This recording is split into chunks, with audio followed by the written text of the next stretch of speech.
कहते तो मौलवी ने इसके पीएम बने। अगला पीएम वही बनेगा जो सबका साथ सबका विकास की भाव रखेगा, जो अपराध और भ्रष्टाचार से मुक्त होगा। खोज ले पूरे देश में ऐसा व्यक्ति कौन है। आज देश के प्रधानमंत्री नरेंद्र मोदी जी को छोड़कर इस तरह का कोई व्यक्ति जो सबके मान सम्मान स्वाभिमान को, सबका साथ सबका विकास की भाव को लेके चलता है। यही है कि मुख्यमंत्री भी इनको पसंद नहीं कर रहे। आज ललन बाबू के कारण बिहार विधानसभा में मुख्यमंत्री का जो तौहनी हुआ और उनकी जिंदगी भर की कमाई, लोकतंत्र में उनकी आस्था को। नमस्कार, आप न्यूज फाउंडेशन देख रहे हैं। मैं हूं आपके साथ वंदना। बिहार में बिगड़ती शिक्षा व्यवस्था को लेकर बीजेपी ने ऐलान किया है कि जल्द ही शिक्षा में सुधार अभियान चलाया जाएगा।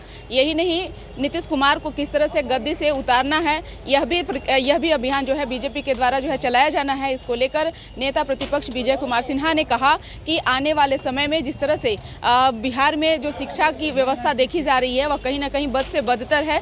स्कूलों में वो व्यवस्था नहीं है कि बच्चे वहाँ जा कर के पठन पाठन कर सकें।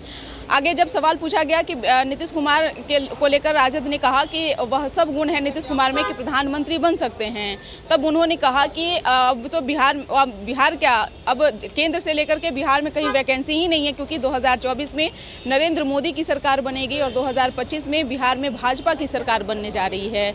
आगे हम उन तमाम बयानों के साथ छोड़े जाते हैं कि क्या कुछ कहना है नेता प्रतिपक्ष विजय कुमार सिन्हा का। 2024 के पहले बिहार एक नया आदर्श प्रस्तुत करे। हम आह्वान करते हैं इससे लोगों को कि जाति विहीन समाज की राजनीति का वक्त आ गया है। बिहार लोकतंत्र की धरती है। इस लोकतंत्र की धरती से ये खुलकर आह्वान हो ताकि इसके नाम पर जातीय जहर के लहर का कहर अब बिहार की जनता को भुगतना नहीं पड़े। हम लोग चाहते हैं नीतीश बने। कल नीतीश फुलवारी शरीफ दरगाह भी गए थे तो मौलवी ने इसके पीएम बने।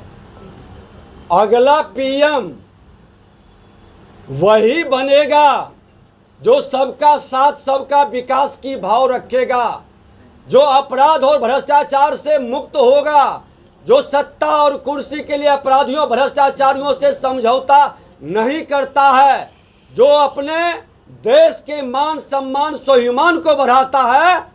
खोज ले पूरे देश में ऐसा व्यक्ति कौन है। आज देश के प्रधानमंत्री नरेंद्र मोदी जी को छोड़कर इस तरह का कोई व्यक्ति जो सबके मान सम्मान स्वाभिमान को, सबका साथ सबका विकास की भाव को लेके चलता है, जो जातीय जहर की खेती करता है, वह व्यक्ति प्रधानमंत्री क्या मुख्यमंत्री बनने के योग्य भी नहीं है। ललन बाबू हताशा और निराशा में इनको पूछ नहीं रहा है। जदयू में क्षेत्रीय दल के राष्ट्रीय अध्यक्ष बने हुए हैं और सच्चाई यही है कि मुख्यमंत्री भी इनको पसंद नहीं कर रहे। आज ललन बाबू के कारण बिहार विधानसभा में मुख्यमंत्री का जो तौहनी हुआ और उनकी जिंदगी भर की कमाई, लोकतंत्र में उनकी आस्था को लुटा दिए, वह व्यक्ति का नाम है ललन बाबू। और ललन बाबू को आज उन्हीं के कैबिनेट के मिनिस्टर, मुख्यमंत्री के चहेते अशोक चौधरी जी जिस तरह से बेइज्जत और अपमानित किए हैं, वो बिलबिलाए हुए हैं। उनको पूछ नहीं रहा है, लेकिन वो उपदेश देते जा रहे हैं कि भाजपा के तरफ थूकना नहीं है। अरे भाजपा के लीडर सूरज के समान चमक रहा है और सूरज को जो थूकता है वह थूक उसी के चेहरे पर गिरता है। ऐसे लोग ये हिमाकत न करें, इस तरह की भाषा बोलने का, मर्यादित भाषा का उपयोग करें। आपकी गरिमा बढ़ेगी। आपके कारण आज आपका समाज भी लज्जित है और बिहार भी लज्जित है। विद्यालय में भवन बनाने के लिए पैसा नहीं है। शिक्षा विभाग का अधिकतर भवन जर्जर है,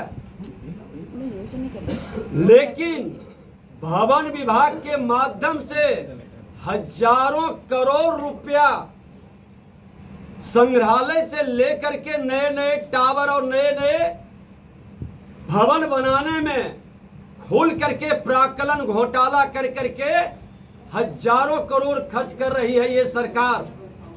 और नेता प्रतिपक्ष के नाते मैं जवाब चाहता हूं कि कि आज विद्यालय के अंदर भवन क्यों नहीं बन रहा। आप पैसे का भवन निर्माण विभाग से इतने रुपए दूसरे मद में खर्च कर रहे हैं जिसकी आवश्यकता नहीं है। हमारे बच्चे को बैठने का जगह नहीं, पढ़ने का बेंच डेस्क नहीं, शौचालय नहीं, पेयजल की व्यवस्था नहीं।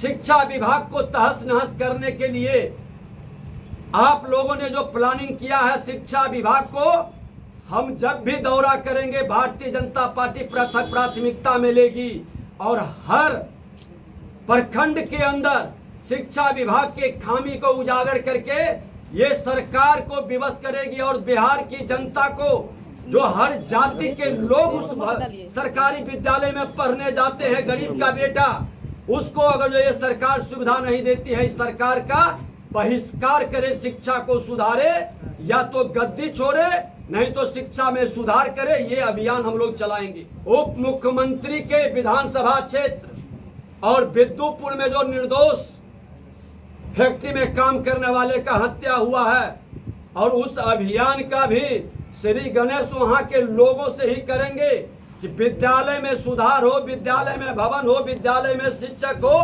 शौचालय हो, पेयजल हो, बेंच डेस्क हो, प्रयोगशाला हो, पुस्तकालय हो। अगर जो एक विद्यालय, एक शिक्षा को आप नहीं सुधार सकते तो सत्ता में रहने का, कुर्सी पर बैठने का कोई नैतिक अधिकार नहीं है। और इनको कुर्सी से उतारने तक ये आंदोलन अभियान हम लोग चलाएंगे।